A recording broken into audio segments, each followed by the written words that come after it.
português. Vamos estar relembrando um assunto que já trabalhamos esses dias e acrescentando alguns detalhezinhos importantes, tá? Lembra que nós trabalhamos esses dias no diminutivo das palavras. Para formar o diminutivo de algumas palavras, nós trabalhamos o sufixo. Lembra, né? Sufixo nós acrescentamos depois da palavra, ou seja, no fim da palavra. O objetivo é formar uma nova palavra. Quando nós trabalhamos o sufixo no final das palavras, o sufixo das palavras do diminutivo, nós trabalhamos principalmente o sufixo inha e inho, né? Gato, gatinho. Gata, gatinha, né? Vocês. Então esse inho e essa inha são sufixos. Foi acrescentado na palavra gato ou gata, né? Para que ela recebesse uma significação diferente, né? O diminutivo, o tamanho, no caso de lá, desses dois exemplos que eu dei. Mas veja que na palavra gato, o G, o A e o T, ele é a base da palavra. E essa base nós chamamos de radical. Nós também já vimos isso, né? Essa base da palavra. Todas as vezes que eu uso a base de uma palavra e eu acrescento pedaços depois dela, esses pedaços que eu acrescentei depois é chamado de sufixo. Mas se eu pegar a base da palavra e acrescentar pedacinhos antes dela, esse pedacinho que eu acrescentei antes vai ser chamado de prefixo. Porque porque vem antes. E fixo, porque fixo é o radical. Então, no caso de gato, o radical é G-A-T. Então, se eu coloco alguma coisa antes do G, do A e do T, eu tenho um pré. Se eu coloco depois, eu tenho um sufixo, tá bom? Vou dar aqui alguns exemplos de prefixos, porque aquele dia eu dei os exemplos de sufixos, tá? Por exemplo, o prefixo ré. Ré quer dizer, é uma sílaba comum, mas se for usada como prefixo, ela quer dizer fazer de novo. Né? Então, de novo, por exemplo, eu falei aqui agora, o fazer, ré mais fazer, refazer. O que é refazer? É fazer de novo. Ré mais escrever, se eu juntar vai ficar reescrever, que quer dizer escrever de novo. Então, o prefixo ré dá a ideia de fazer de novo, escrever de novo. Outro prefixo interessante é o des.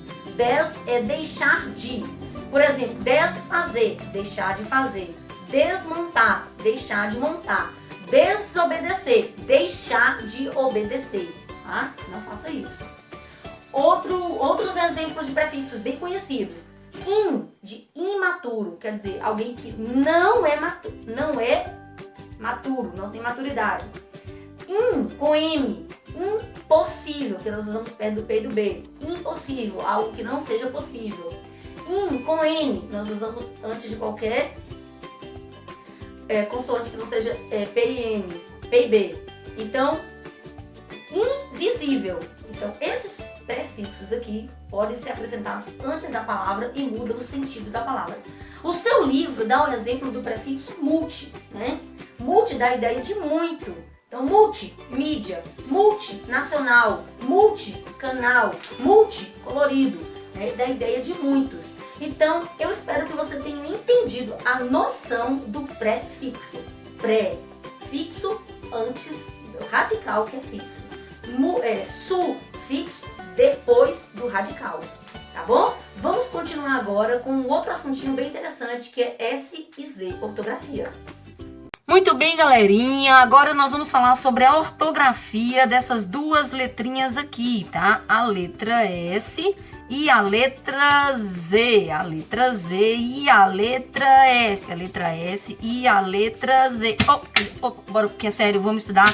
Então, ortografia da letra S e da letra Z, ou da letra Z e da letra S, não importa a ordem, ortografia dessas duas letras, tá entendido, galera? Vamos estudar o quê? Bom, a letra S, ela é um pouco invejosa. Você sabia que ela inveja o som da letra Z? É isso mesmo. E apesar dela imitar o som da letra Z, elas duas são muito amiguinhas. Vou dar alguns exemplos para vocês aqui, tá bom? Saindo de cena, entrando em cena. Nós temos aqui a palavra rosa. A palavra rosa, que está em destaque aqui com a letra S de azul, Esse S aqui tem o som de Z. Veja que na palavra azeitona, a letra Z, que também está em destaque aqui, mantém o seu som. Interessante que o S mudou o som, mas o Z manteve o seu som. O que aconteceu nesse caso? O que aconteceu foi muito simples. Aconteceu que no meio das palavras, ou em qualquer lugar que aparecer a letra Z, ela vai ter sempre som de Z.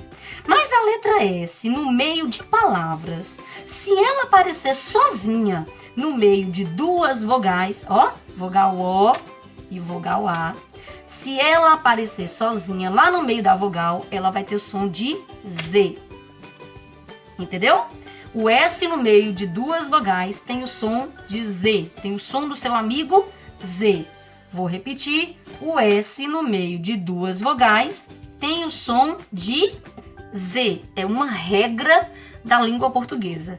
Se o S estiver no meio de duas vogais, ele tem um som de Z. Se eu vou escrever uma palavra e eu tenho dúvida se é S ou Z, eu tenho que buscar o dicionário. Agora, se eu tenho dúvida se é um S ou dois, eu vou observar o seguinte detalhe. Por exemplo, se eu quero escrever a palavra osso. Osso é com dois S's. Por quê? Porque se eu tiro um S, eu fico com oso. Vendo? Oso. Então, eu tenho que prestar atenção no som da palavra que sai da minha boca. Osso, dois S's. Oso, um S. Porque se tem som de Z e é escrito com S, porque está no meio de duas vogais. Se tiver no meio de duas vogais, for escrito com S, é dois S's. Se não tiver o som de Z. Deu para entender um pouquinho, galera? Muito bem. Observe aqui a palavra mistura.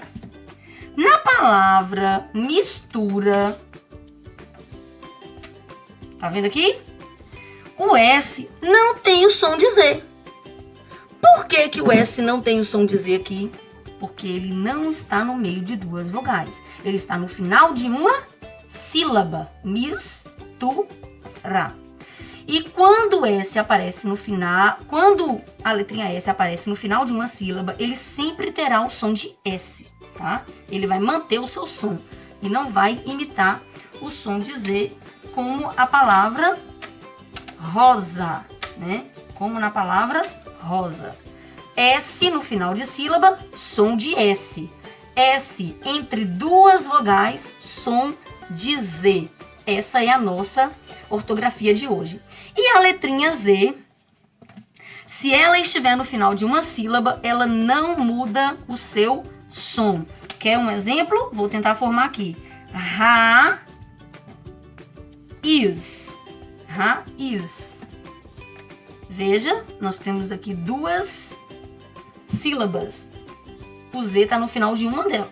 Raiz.